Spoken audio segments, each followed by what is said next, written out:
Assalamualaikum warahmatullahi wabarakatuh. Uh, Maaf lupa. Okey, selamat berpuasa.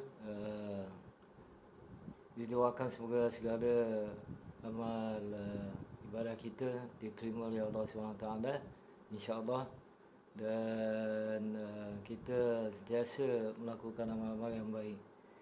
Pada malam ini Anjang nak berbual berkenaan dengan apa tanda-tanda uh, apa tanda-tanda demensia. Dia actually banyak tanda-tanda demensia, tetapi Anjang cuba nak kongsikan di mana Anjang dah tulis di sini tentang apa tanda-tanda yang awal bagaimana kita uh, mungkin kita tidak menyedari, tetapi orang yang dekat dengan kita akan menyedari akan apa perubahan dalam diri kita. Yang pertama tentang apa kita kehilangan peringatan kita, ingatan kita tu hilang. Yang hilang yang baru kirakan dalam ingatan kita, dalam katakan pada hari ini kita kehilangan tu ingatan kita. Dan apa bukan saja kita kehilangan ingatan kita, apa-apa informasi yang datang kepada otak kita itu pun akan terbantu dan akan kehilangan juga. Dan ini akan berpunca kepada kita sentiasa menanyakan apa soalan-soalan tu berulang kali. Jadi itu adalah satu tanda yang pertama akan kerosakan pada otak, sel-sel otak kita.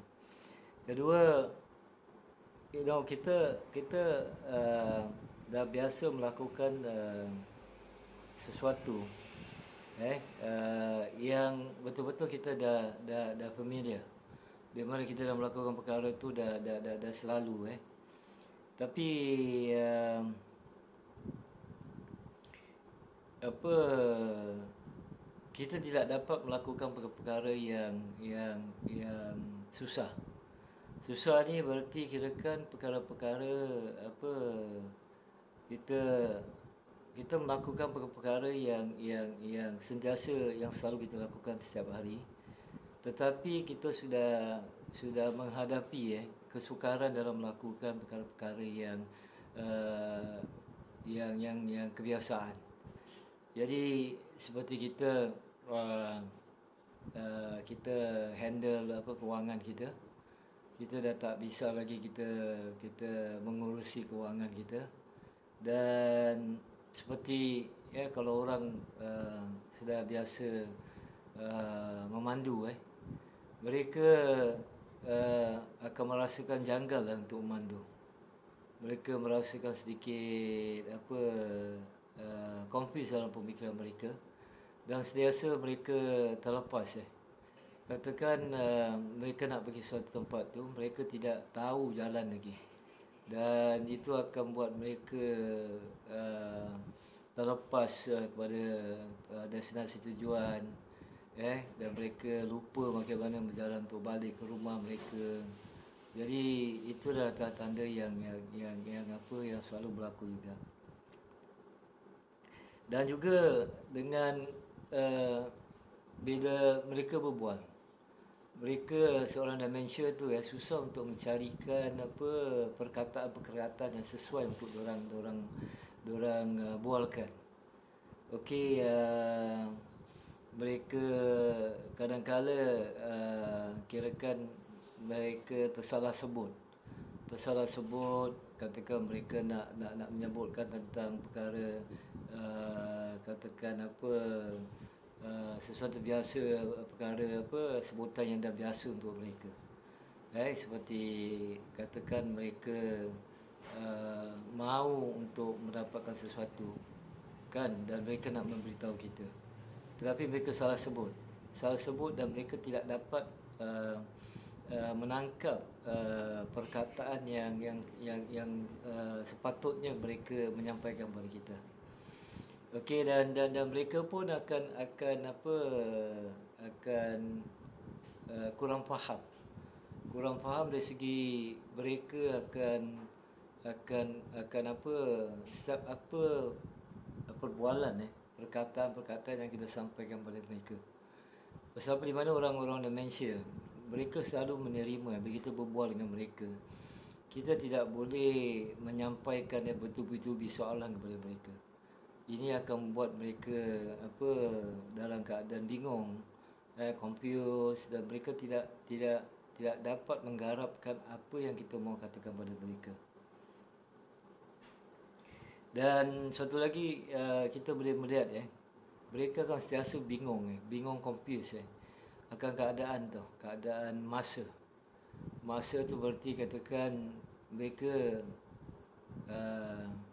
sudah tidak faham lagi tu. Kadang-kadang mereka bingung. Sama ada sekarang dah pukul 4, sama ada sekarang dah pukul 7, sama ada sekarang masuk waktunya untuk kita solat az-zuhur ataupun asar. Mereka bingung. Okey, dan mereka kadang-kala sekiranya mereka ada temu janji ada temu janji, itu akan kehilangan daripada akal mereka, otak mereka. Okey, mungkin temu janji itu pada pukul 3 dan mereka akan kemungkinan terlupa.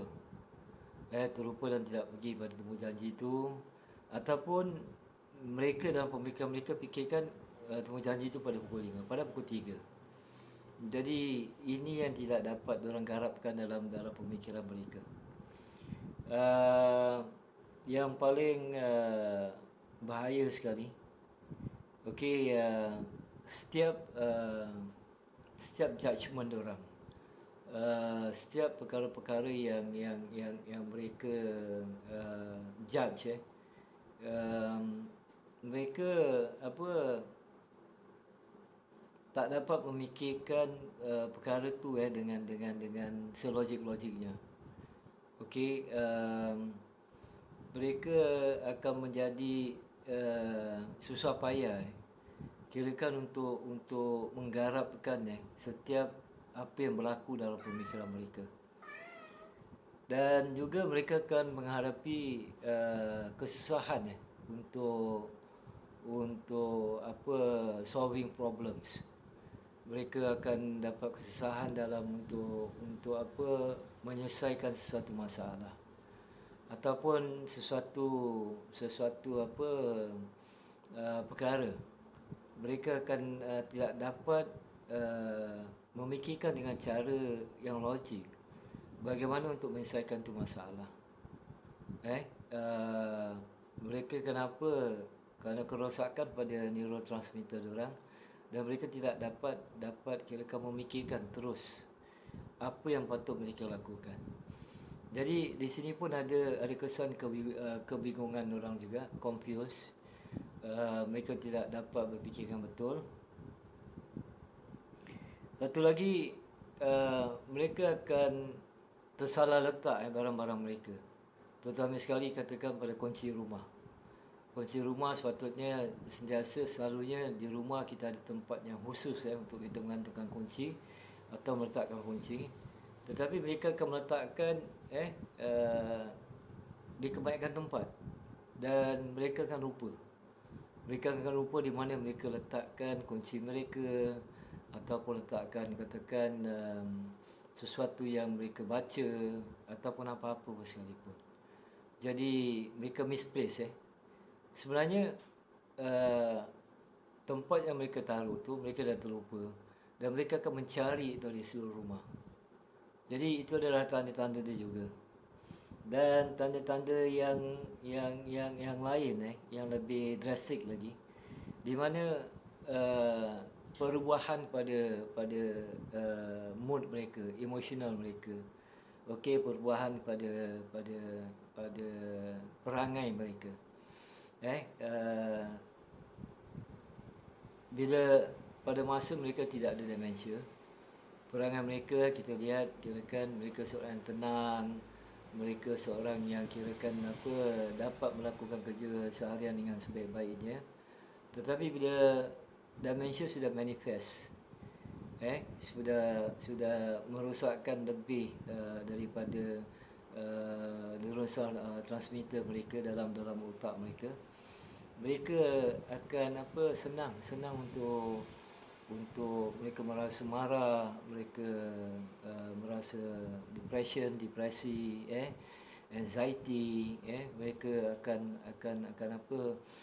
merasakan ini semua. Dan akan nampak perubahan tu. Jadi kita yang dekat pada pesakit-pesakit demensia, kita akan merasa hairan tu. Bagaimana perubahan perangai, perubahan kepada mood mereka tu kan boleh berubah dengan begitu cepat. Kadang-kadang tu mereka akan diam, mereka tidak akan berbual, dan mereka senang marah, agitation. Okey, mereka akan menangis, mereka akan banyak perubahan yang akan berlaku pada perangai-perangai mereka. Dan satu lagi diorang punya personality tu.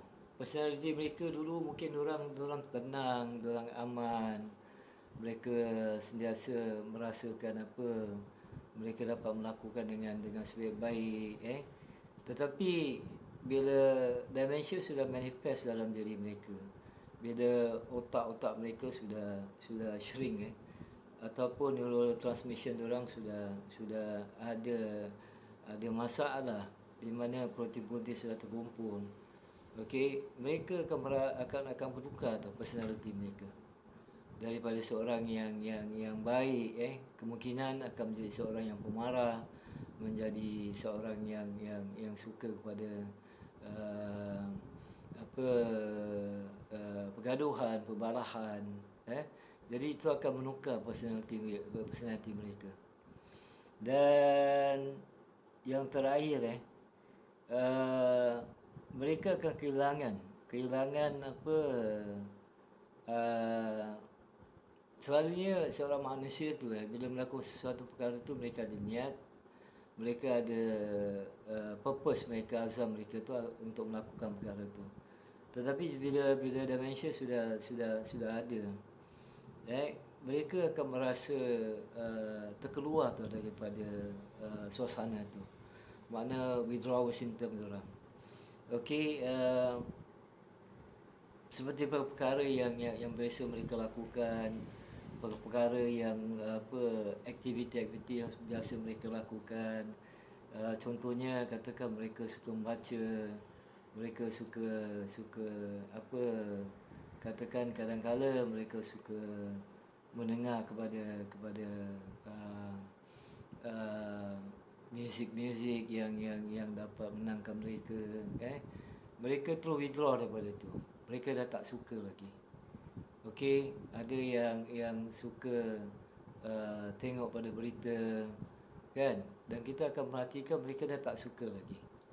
Kenapa? Kerana perubahan degenerative of diorang punya radang-radang information yang berlaku, dan itu akan merosakkan otak mereka dan akan mengecilkan otak mereka. Jadi di sini itu yang dapat Anjang sampaikan tentang perubahan-perubahan sekiranya kalau kita ada dementia, tanda-tanda permulaan yang kita dapat melihat pada orang yang kita sayang yang mempunyai dementia. Dan sekiranya kalau ini berlaku, okey, kita sebagai caregiver, sebagai orang paling dekat dengan orang dementia, kita harus terus memerhatikan, dan kalau boleh kita catatkan tu. Kita catatkan, okey, ini yang berlaku. Sepatutnya orang yang kita kenal ni tidak ada perkara-perkara begini.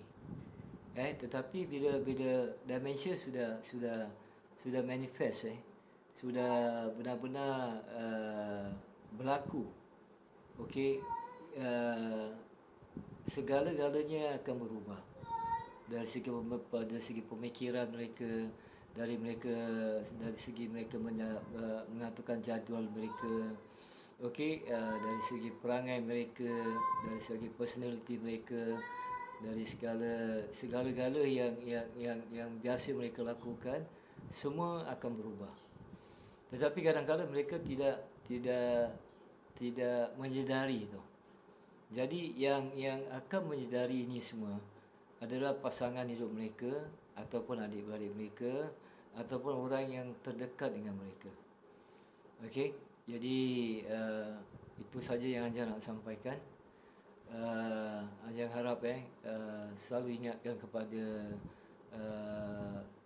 fraction ini, nombor-nombor ini, 2.5 orang-orang bangsa Melayu kita sekarang, daripada tahun 2015, 2017, 2019 yang Soviet diadakan oleh Singapore Management University dengan ADA, Alzheimer Disease Association, mengatakan 2.5 orang bangsa kita kepada 1.0 bangsa lain yang mempunyai dementia. Okey, yang telah Anjang katakan, dementia ni kalau nak suruh Anjang, orang pernah bertanya pada Anjang, sama ada dementia ni akan dapat pada bangsa kita, orang-orang Melayu kita akan dapat diturunkan. Tapi kalau memandangkan tentang apa budaya, cara hidup kita, cara lifestyle kita, cara hidup sihat kita. Okey, tentang cara makanan-makanan yang kita makan. Cara kita tidak memahami akan badan kita. Akan badan kita di mana seperti yang katakan, gula yang paling musuh yang paling utama untuk segala penyakit. Mereka mengambil minum macam soda yang punya kadar gula yang tinggi dalam 7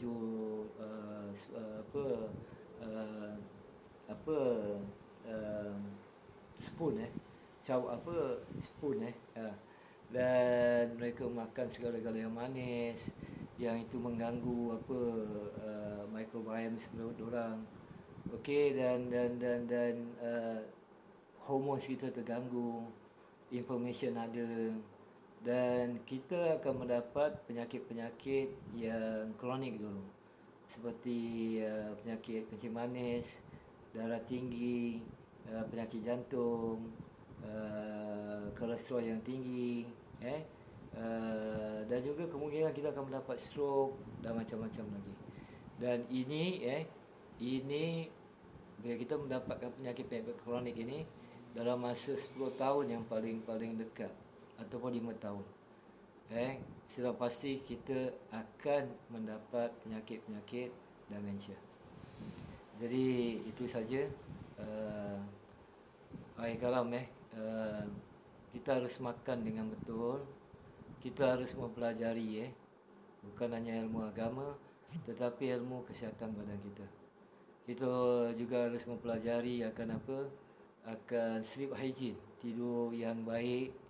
Kita akan harus mempelajari akan exercise yang patut yang kita lakukan. Kita harus mempelajari bagaimana untuk kita handle lah kita punya stress management kita. Kita harus mempelajari tentang hormon-hormon dalam badan kita. Dan bila kita dapat melakukan ini dengan baik, insya-Allah penyakit dementia tu akan dapat di-contain. Sebenarnya orang yang berumur 30, 40, 50 tahun sebenarnya sudah ada tu kesan-kesan otak yang sudah rosak, di mana plaques, tangles, protein-protein yang sudah terkumpul, yang memisahkan sinapsis kita. Jadi kita harus faham, kita harus fikirkan tentang itu. Jadi akhir kalam, sentiasa berselawat kepada Rasulullah SAW, sentiasa melakukan amal-amal yang baik. Bukan sekadar saja kita mengamalkan amal baik untuk orang, tetapi kita mengamalkan segala kebaikan untuk diri kita sendiri. Kita mengikuti sunnah seperti apa yang sunnah mengatakan. Bila kita makan, suku untuk makanan, suku untuk air, dan suku untuk angin kita. Jadi akhir kalam, Assalamualaikum warahmatullahi wabarakatuh.